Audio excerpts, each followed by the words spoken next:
The church goes quiet. Lisa grips the microphone, heart pounding like a storm inside her chest. The groom, Daniel, stands at the altar, his smile full of confidence, unaware that in just seconds, every secret he buried will be exposed in front of the people he thought he trusted most.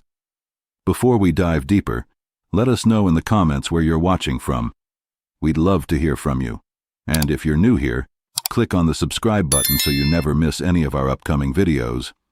She was the kind of woman everyone admired, steady and warm, the one who remembered birthdays, who brought soup to sick neighbors, who believed that love meant patience, sacrifice, and loyalty. Friends described her as someone who carried goodness without even thinking about it, the kind of person you wanted in your corner when life turned harsh. After years of waiting for the right man, she met him, and in the beginning, he seemed like everything she had prayed for. He was charming in that effortless way that draws a room's attention, generous to a fault, quick with flowers, quick with compliments, and always ready with gestures that made her feel chosen. His smile could disarm the doubts of anyone who questioned his intentions. To her parents, he seemed like a gift, respectful, attentive, and eager to be welcomed into the family. Her friends whispered that she was lucky, that finally her kindness had been rewarded, and so the talks of marriage came, not with hesitation, but with excitement. For her, it felt like the fulfillment of a dream she never thought would arrive. But marriage carries more than love. It carries family honor, lifelong trust, and the weight of choosing someone to walk beside until the end. What she didn't know, what no one could see, was that sometimes love wears a mask. The months that followed unfolded like a storybook. Dinners by candlelight, surprise weekend trips, handwritten notes slipped into her bag, and phone calls just to say goodnight.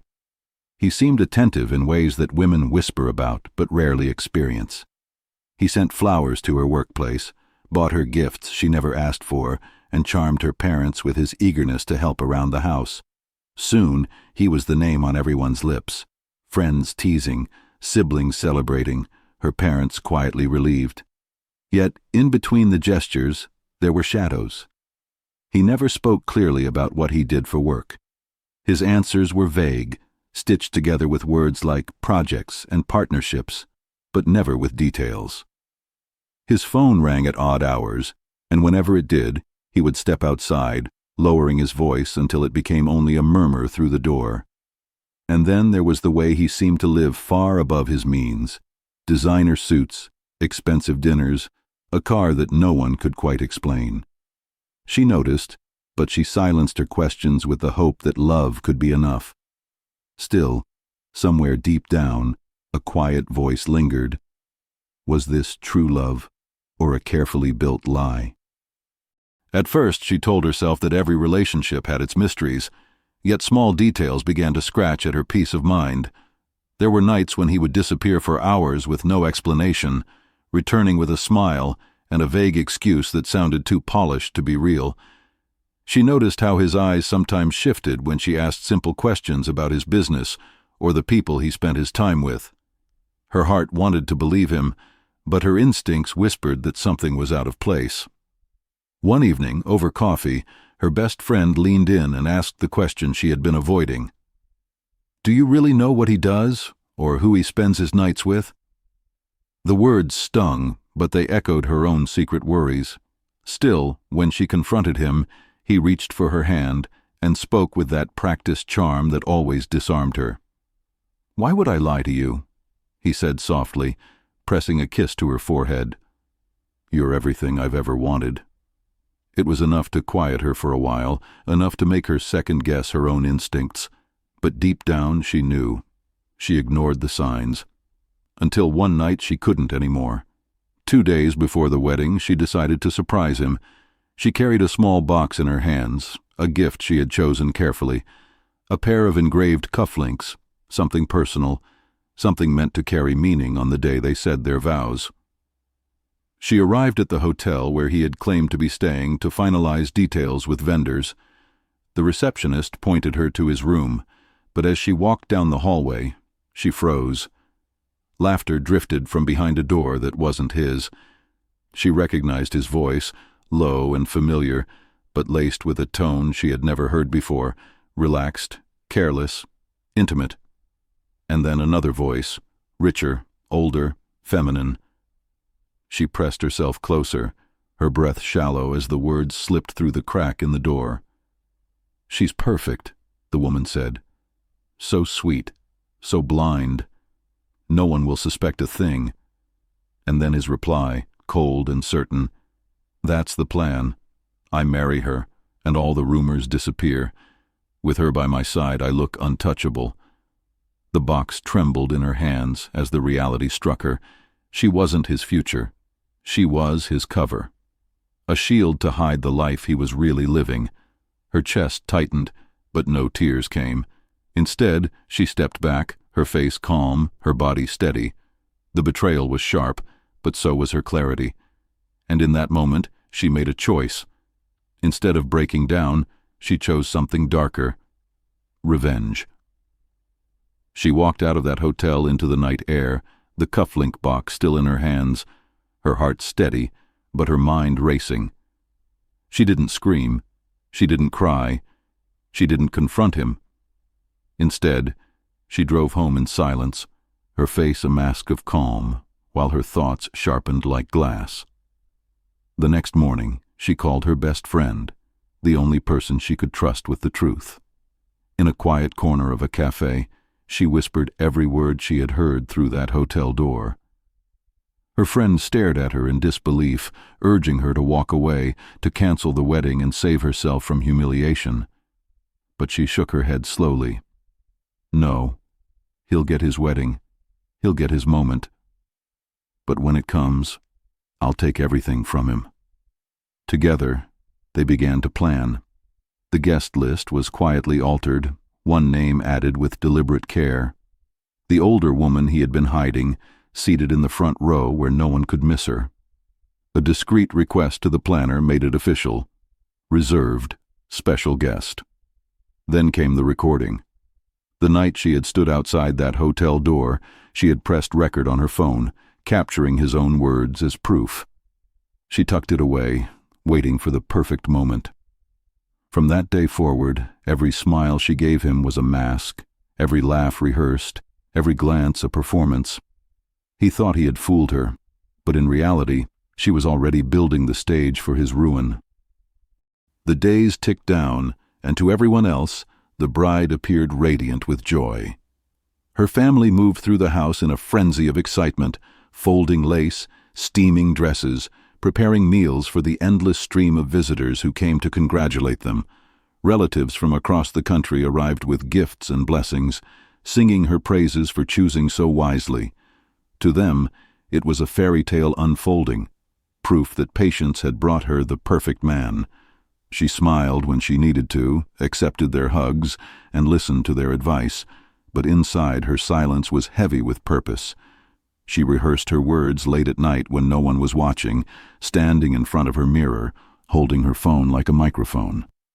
The groom, oblivious, strutted through the preparations like a king, boasting to friends and family about the scale of the celebration he had arranged. He walked with pride, believing he had secured everything: a beautiful bride, a grand wedding, and a spotless reputation. He didn't know the truth was already waiting for him at the altar.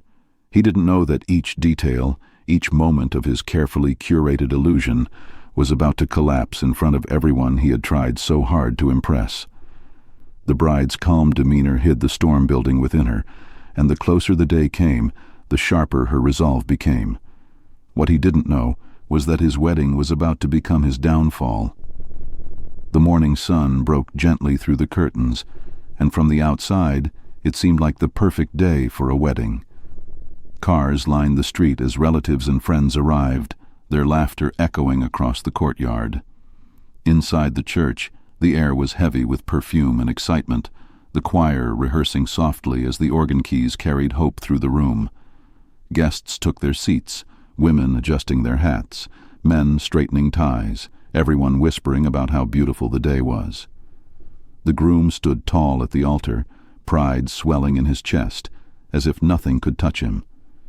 Then, as planned, she arrived. Her dress shimmered beneath the lights, and the room erupted with applause. Phones were lifted, cameras flashed, music swelled. But in the very front row, one seat drew more attention than the rest. An older woman entered quietly, her gown glittering gold, her lips painted red, her presence commanding. She sat with her chin raised high, unaware that her seat was not a place of honor, but a spotlight prepared for her undoing.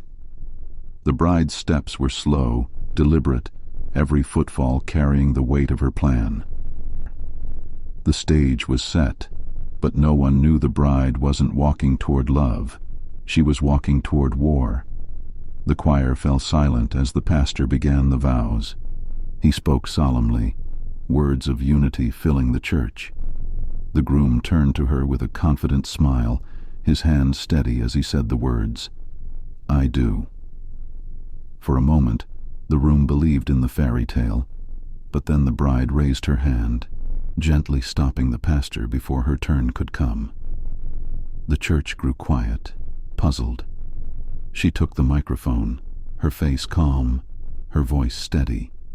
"Before I make any vows today, there are truths that must be spoken." Murmurs rippled through the crowd. The groom leaned toward her, whispering urgently, "What are you doing? Let's finish this later." But she ignored him. She turned her gaze to the guests, her voice unwavering. "He lied to me. He lied to my parents, and he lied to every single one of you." Gasps filled the room. She pointed toward the front row. "This woman, the one you all see before you, is not a guest. She is the reason for this wedding, the reason for his wealth, the reason for the lies you've all believed." The older woman's eyes widened, her painted smile faltering as the whispers grew louder. The groom's face turned pale, his composure breaking. Then the bride reached into her gown and pulled out her phone. With one press, the recording began to play. His voice filled the church, confessing to using her as a cover, admitting his love for another. The sound echoed against the walls, undeniable, unshakable. The crowd gasped in unison, some standing, others recording, as the truth shattered the illusion in a single moment. The mistress sat frozen, exposed, her power stripped bare in front of the very people she once sought to impress. The moment the recording ended, silence clung to the walls for just a breath, and then the room erupted. Guests whispered in disbelief, their voices colliding in waves of shock. Some gasped, others covered their mouths, and a few shouted in anger. Phones were raised high, recording every second, ensuring the truth would live far beyond those church walls. The groom stammered, his words tangled, his face drained of color as he tried desperately to explain himself. "This isn't what it sounds like," he pleaded, but the weight of his own voice echoing from the speakers left no room for doubt. The mistress shook her head fiercely, her voice sharp with denial. "She's lying, twisting everything." But the crowd wasn't convinced. Too many eyes, too many ears had just witnessed proof. The groom's parents pushed forward, their anger cutting through the noise. His father gripped his arm, demanding answers, while his mother's tears turned to fury. "How could you bring this shame upon us?" she cried. In that storm of chaos, the bride remained calm. She set the microphone down, lifted her veil, and walked steadily down the aisle. Not as a woman abandoned, but as one who had taken back her power. She left him standing alone at the altar, exposed before the very people he had once tried so hard to impress. The house was filled with heavy silence when she returned. Her parents sat waiting, their faces drawn with conflicting emotions. Her mother spoke first, her voice trembling. "Do you realize what you've done? You humiliated him in front of everyone. You humiliated us." Her father stood by the window, his arms folded tightly. "People are already talking," he added. "They're calling it scandal, disgrace." She listened quietly, then lifted her head with calm defiance. "I didn't ruin the wedding," she said firmly. "I revealed the truth." Her words hung in the air, unshakable, leaving no room for argument. That night, as she sat alone, her phone buzzed endlessly. Messages poured in, some praising her bravery, others condemning her audacity. But it was the videos that spread fastest, clips of her voice echoing in the church-filled social media feeds. Headlines read, "Bride exposes groom at the altar." Comment sections overflowed with debates. To some, she was a hero. To others, a cautionary tale. And as the world's eyes turned toward her, the narrator's voice reminds us, she became a symbol, but symbols are rarely left in peace. By the next morning, the story had already left the walls of the church. It spread like fire, carried through phones, whispered in neighborhoods, and shared across social media. The comments came in waves, praise from women who called her a hero, a queen, the voice they never had. Messages flooded her inbox, strangers writing, "You saved yourself and all of us who stayed silent." Others declared her brave, saying she had broken chains that too many accepted. But alongside the admiration came venom. Some called her bitter, shameful, a woman too bold for her own good. They said she had humiliated herself more than her groom, that no decent family would want her now. Her relatives felt the weight of the judgment. Neighbors whispered behind curtains, aunties muttered at family gatherings, and cousins shook their heads as if her courage had been a curse. Inside her parents' home, the tension thickened. Her father walked with heavy steps, while her mother sat quiet, eyes clouded with worry. And in the center of it all, she carried the truth. Truth that freed her, but also set her apart. Truth liberates, but truth also burns. Days later, as the storm raged online and in the streets, a message arrived that pulled her back into fear. It was from him, the groom she had exposed. His words were sharp, written with fury. "You think you've won. This isn't over." She read them in silence, her hands trembling, but her resolve unbroken. That same afternoon, another envelope appeared, slipped under the door of her pharmacy. No name, no stamp, just her name written in bold ink. Inside was a single card, thick and embossed. The words were few but heavy. "You started something. Join us." At the bottom, a small symbol, an eye inside a circle. She stared at it, confused, unsettled. It wasn't from him, it was from someone else. Her best friend studied it too, whispering, "This isn't random. Whoever sent this knows what you did, and they want you to do more." For the first time since the wedding, she felt something shift. Not fear, not relief, but the weight of something larger than her own story. She thought her revenge ended at the altar. She was wrong.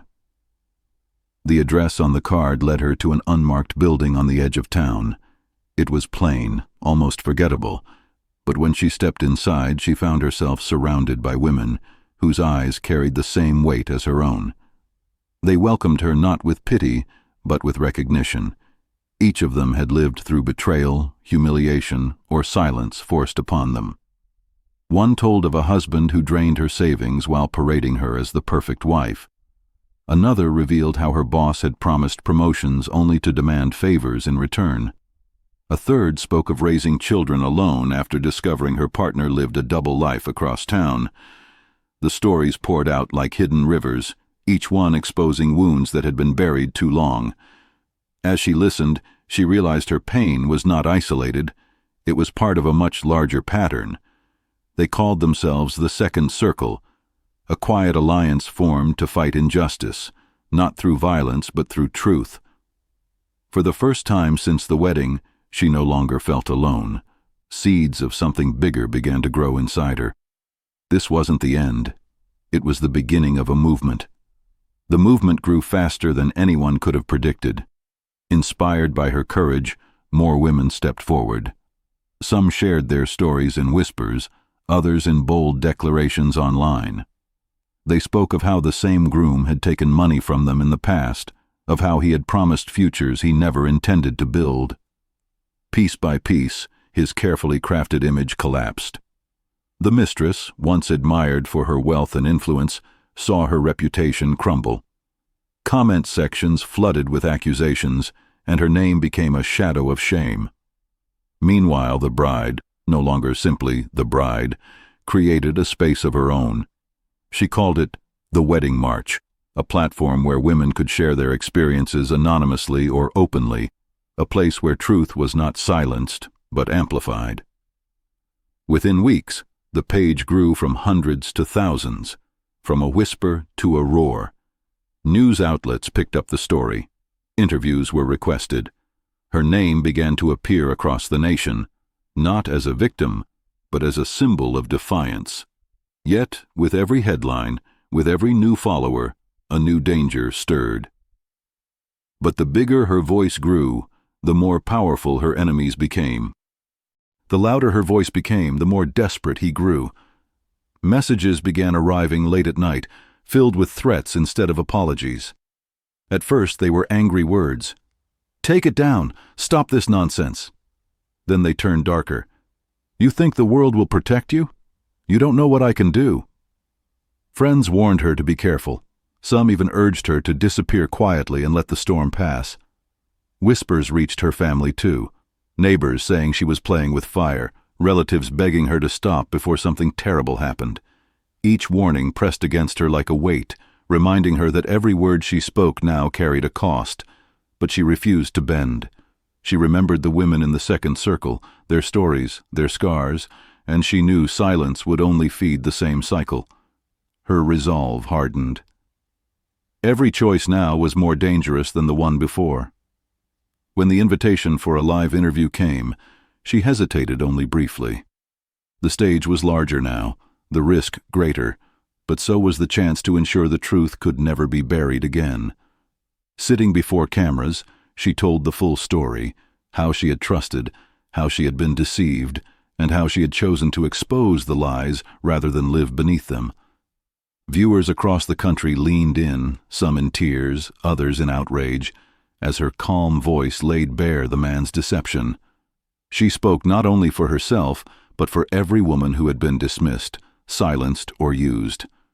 Within hours, his name trended across every platform, attached not to charm or wealth, but to betrayal and fraud. The mistress, overwhelmed by the public backlash, disappeared from the city entirely, her empire of influence reduced to rubble. And the bride, once seen as a victim, became something greater. Headlines named her the woman who chose truth over shame, the voice that had awakened a movement. In that moment, she was no longer just a bride. She became a national symbol of courage. When the cameras dimmed and the noise faded, she found herself alone again, sitting quietly with the memory of everything that had unfolded. The church, the gasps, the recording, the humiliation he never saw coming. It all replayed in her mind. But instead of feeling broken, she felt something different, stronger, clearer. She whispered to herself, "That day didn't break me, it built me." Her story was no longer just hers. It belonged to every woman who had been told to stay quiet, to forgive silently, to carry pain behind closed doors. She looked at the life ahead of her, not as the abandoned bride, but as a woman who chose truth over illusion. And in that choice, she found freedom. She closed her eyes, breathed deeply, and sent her message outward, like a prayer carried on the wind. To every betrayed woman, you are not small, you are not voiceless, and you are never as powerless as they want you to believe. Her voice had started as one, but it had become many. The story was finished, yet its weight lingered. Was justice served, or did this story only scratch the surface? What do you think? The question stretched beyond her and into the hearts of those who had listened, forcing them to ask themselves what truth meant in their own lives. And then came the call, soft but certain. If this story hit you like it did us, hit that like button. It helps us reach more people. And subscribe if you want more gripping stories every week.